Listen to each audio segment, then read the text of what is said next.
Here we go.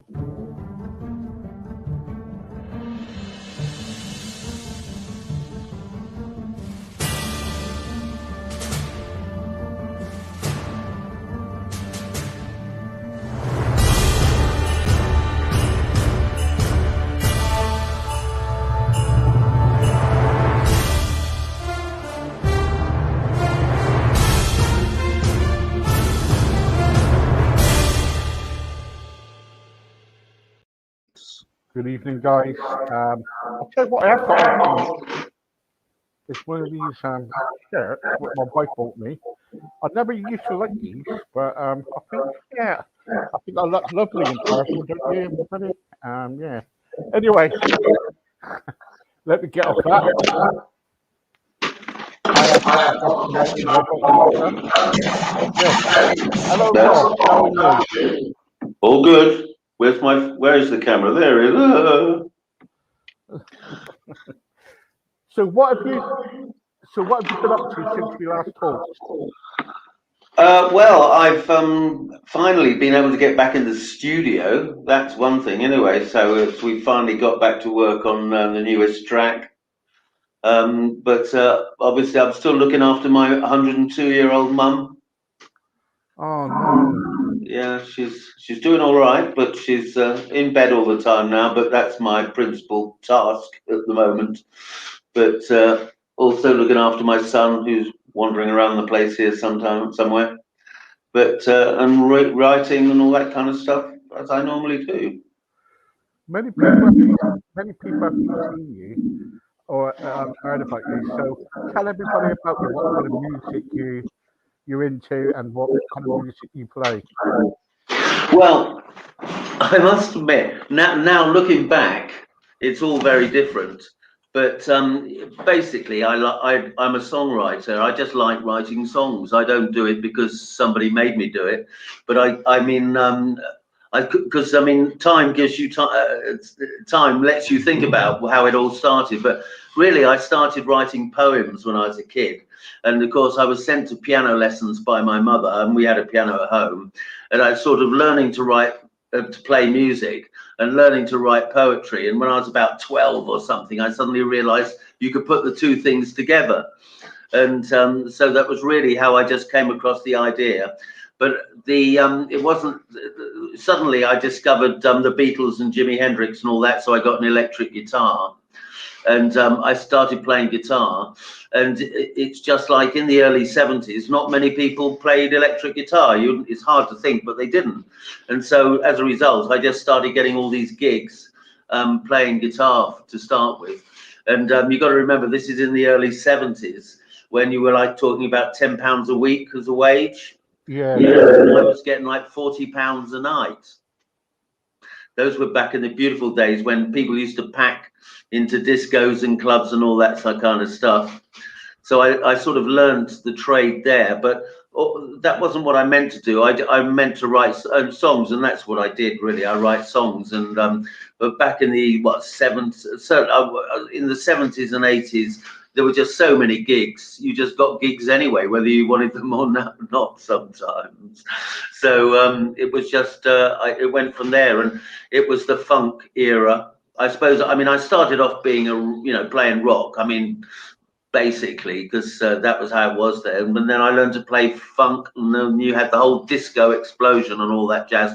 Although when I say disco, I mean funk, Stevie Wonder and Prince and that kind of that's funk, And so we just had loads and loads of gigs and ended up playing support to Hot Chocolate with my band, and went on from there and set up my own record label eventually, arthouserecords.co.uk, and just I like writing songs. I got no excuses other than that. yeah. But What do you think of today's music? Do you think from today's music and from like 60s or 70s? I know it's a big change, but what do you think of today's music, like all the rap stuff and the other kind of music that's out? well, I think from my point of view, although frankly, if you can make any record at all, it's an achievement. Making records, although we don't have to make vinyl now, it's only recordings. But what in the 70s, say, you could get a deal with, there were lots and lots of different publishers, companies, and all that. And so you could always get another deal with somebody else and move on. And I think that in the 80s, it all started to corporatize. So we now know Sony, Warner Brothers, and Universal have just bought up every company there is. Yeah. And so that now you're just dealing with three huge corporations. And anybody who knows, I mean, personally, I don't like corporations or any large. I've worked in a couple, RCA, all that kind of stuff. You never know what's going on. When you sign with them, okay? Sony's a corporation. Sony, yeah. They're just these huge corporations now, and they've bought up just about every record company and label and song.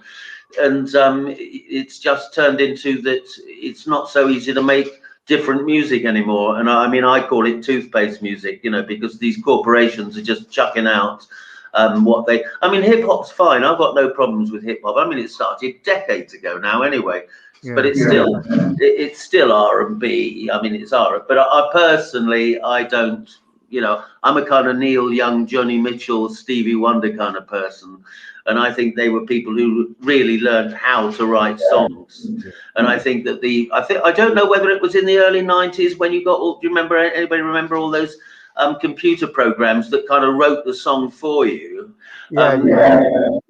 People like me, we had to actually start right from the beginning and learn chords. And for those that don't know, it's chord progressions that are really the things that make songs. And the best one, for example, for those that are musically oriented, would be like C major, A minor, F to G.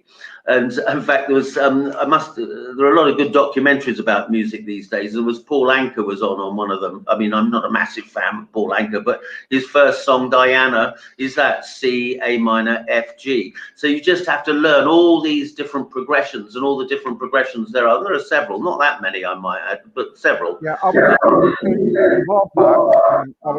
to Adam Whitehead from Marmalade, and he was telling me that the drummer. He was a drummer. Yes, I remember the name drummer. That's right. Yeah. And I was interviewing him, and I've interviewed him a few times, and he was saying, Steve, the trouble is with music these days is that it's so difficult to get into music these days because they're looking for a difficult type. They're looking for a certain type. Yeah, that's it. Right? And the trouble is with X Factor and all these shows, what they got on, it's a big con. Yeah. Really. Well, I mean, it's the same as Opportunity Knocks, X Factor and all that, because what they're really looking for is performers to go and work on the cruise ships. Yeah, with Opportunity Knocks, they were looking for people to go and work in the working men's clubs, if we want to all remember, because there were loads of gigs. I mean, David Bowie used to play in the. It's a great story about David Bowie when he was playing at some working men's club somewhere, and he said, "Excuse me, could you show me where the toilet is?" And the bloke said, "Yeah, lad." And he pointed at a sink down the end of the corridor, and he said, "If it's good enough for Shirley Bassey, it's good enough for you." So, I mean, it was hard work playing up those gigs, and playing all those places. And now it's just turned to playing on cruise ships. So, I mean, it's a big business now. Whereas back in the day, the 70s and even into the 80s, you had lots and lots of clubs you could play in. Yeah. And I mean, that was really where all the work was, because, I mean, I played big concert halls, and all that kind of stuff. It's not the same as playing in a club and just getting down and grooving, and all that kind of stuff. So nowadays, the only real money's in these big concert events, like the festivals. That's why they're all, dare I say, pulling their hair out over it, because that's where, and in Europe, for example, a lot of English bands, British bands, just go on these tours around Europe, where Europeans love their gigs. And it's not like it was where you could get a small gig, get up to, start being a club musician and getting on to something else. It's just huge advertising budgets and all that kind of stuff, which it takes the what play. I don't know whether it's simple pleasure or not, but it's all such big business, and you lose control of what you're doing. I mean, it's as simple as that. I mean, or at least put it the other way round. If you want to sign a big deal these days and get into that, you have to be prepared to be just a cog in the wheel or in the gear. You haven't got the same. In fact, Joni Mitchell, there's been a Facebook quote. I don't know if it's true or not, but about her, but it is true. Is that the big corporations are just looking for the right type of person now? They want them to be cooperative and the right kind. That's what I was just saying. Yeah, so just do what they ask them to do, and if that's what you want to do, that's all absolutely fine by me. But I just write songs. That's what I do. I like. How many bands did you play in? Well, there were about 3 or 4 before 1977, and then I started the Hitmen with some other guys, and that was the band that really got the whole thing going. I mean, that was a very popular band. We used to play all over the place in the South, particularly. And then that all sort of fell apart because I mean we signed to RCA, but the sad thing, well, the ironic thing was that we were standing behind Level 42. So Level 42 had just gone in before us, and of course they're from the Isle of Wight, so I don't know whether it was a southern thing. So you end up, it was the normal stress, and so then I started Zen, and that was the band that sort of really that's for some reason broke through, and we had quite a lot of success over 3 or 4 years.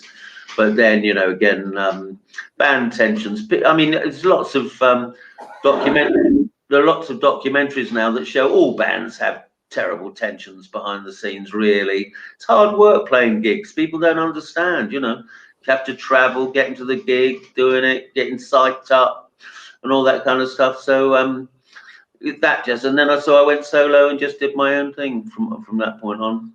Because when the band formed in 1979, wasn't it the Hitmen? Yeah, that's right. No, yeah, because I went for a what do you call it, gap year. I went for a trip to Brazil because I thought I wanted to learn samba, because I've always been a big fan of people like Burt Bacharach, and that in the 60s, the girl from Ipanema. So I thought that'll be a nice, and I came back from that and started the Hitmen, and it just went well from day one. It just kicked off. It was a good band. We liked it. Yeah, and what did you do after that? Then it was Zen. I just, because it was really a 10-year period. I mean, I'm a bit like, I think it was James Hunt, and I think it was the other Nicky, some racing driver. Once you do it, you've done it. I mean, if I climb Mount Everest, that's it. I don't want to climb it again, And so I just, I achieved what I wanted to do in that sense. And so I sort of I wasn't so driven, but also I just was exhausted. In 86 or something, I got ME actually, and I just didn't have the energy to do it all at that time. And when the circus leaves town, it's very hard to catch up with it again. But as I say, that wasn't, playing live was never my motivation. It was writing songs was my motivation. That's what I wanted to do. That's what I wanted to get the hang of, particularly learning how to make R&B records. That's what I really wanted to do. Get that drum and rhythm thing going. That I suppose it was Americans mostly, wasn't it, at the time? But once I got that going, then I was quite happy with it. I was more interested in recording than touring. But I have to say, I have family responsibilities, and not everyone can go around touring all over the place anyway. So I couldn't really do that. But I like making records, and that's what I do. We've got a new album coming out. Sorry? What is the new album? Well, the new album is, we've just got to finish it off. There's some of the tracks being released. That's Blues Man. Because one thing I noticed, right, is that what my songs are, in a sort of Joni Mitchell way, if you like, but they're observational. So my songs are kind of observational. And so I started looking at what is it about it that's and then I suddenly realized that what I was really doing was taking the part of this guy who just travelled around and went into bars and hotels and all this kind of thing, and just had things happen to him. And so I sort of distilled it into this character called Bluesman, who just goes around traveling to places and making observations of what he sees. The thing is that if you think of the English scene, I mean, Madness are coming back now, and I mean, quite right, they're a fantastic band, but they're very English. So they talk about my house. Well, Crosby, Stills and Nash did that, but they talk about cafes and pubs and stuff like that. And I just thought it was more romantic to talk about, you know, diners and drive-ins and motor highways and all that kind of stuff. And it's just the observational thing. What does that situation tell you? And you just add it to music. That's how I look at it. Yeah. It takes a blues man to reflect that this guy, blues man, is just traveling around looking and seeing what he's seeing. Yeah. What was it like? What was it like to work with a band? Well, I think it's hard work because you've all got to get on, and you've got to have the right personalities. I mean, they like saying these days, you know, you've got to have the right team around you and all this, and I think it's true, really. I mean, you know, but the thing is that when you need to have people in the band, you've got to have who you can get. And sometimes the personalities mix well, and sometimes they don't. So it was always a balancing act, getting the right people in the band who all work together. But I mean, Paul, I've worked with him for how long? Paul Beavis, 40 years. Pat Davies, slightly less than that. In fact, we're going to do some recording coming up. Actually, for my son, he's written a song, so he's actually been improving on his guitar as well. So, but I mean, some people stay, like Paul Beavis and Pat Davies. Other people come in and go, but it's tough keeping the personalities focused because everybody wants their bit to do. Everybody wants to, you know, have their say. There is another band, isn't there, called the Hitmen. Who what? There is another band called the Hitmen. There was, but it was after we called ours the Hitmen. They were on the Old Grey Whistle test. I don't know whether that helped our popularity by some bizarre reason, but yeah, no, it was simply meant. In our case, it was the Hitmen in the sense of writing hits. It wasn't in the hit sense of hitmen, but another band used. But I mean, that had happened to me before. I might add, in terms of names of things. But I mean, that's the way it goes. People do that. We all borrow off each other. Because they're still touring and they're still touring, aren't they? Are they? Yeah. The Hitmen? I had no idea. No, I didn't know that. I hadn't heard of them since. I know they did that Top of the Pop, Old Grey Whistle test thing, but no, I didn't know they were still going. Yeah. But that was a coincidence. Yeah, that's funny, isn't it? Two groups called the Hitmen, you know. Yeah, yeah. That's why I changed to the Zen in the end, anyway. So. Is that what your group's called now then, Zen? No, it was Zen for about 4 or 5 years, and then that kind of split up, and so now I just go out as Robert Luther Smith because Robert Luther Smith isn't my name. It is, in fact, my stage name. My real name is Robert Pemberton, but without going into great lengths about it, everybody started calling me Luther, which actually at the time was quite a good thing because if you phone somebody up and say it's Robert, they say which Robert. But back, 40 years ago, if you phoned up and said it's Luther, they knew who you meant. So, and then when Luther Vandross came along, obviously, I had to do something about that. So I just reconstructed it as Robert Luther Smith. It's my stage name. It's not my real name. Right. Okay. So you're in the studio at the moment, and is that that's your own label, yeah? Yeah. It's, we got a new song. We're pretty pleased with it. Still got some work to do, but it's the first song for the next album, if I can put it like that. Right. We've just got to finish off the last bits of the Bluesman, and so that'll be officially finished. But we're kind of starting the next one at the same time. Okay. And if people want to kind of like, follow you and everything, Do you have a particular website? Yes, arthouserecords.co.uk. Brilliant. Okay, Uh, brilliant. Thank you, Robert. Thanks. So that's Robert Luther Smith. Brilliant. Really, really good book. I tell you thank what, I like you. listening to you. I think, I like listening to you because you say it as it is, and I like that. Okay. Anyway, folks, thank you very much. I'm going to be back in 10 minutes um, with um, with another guest of mine. In the meantime, cheerio. Thank you, Robert. Brilliant. Thanks, Steve. Bye. See you Bye. again. Bye. Bye.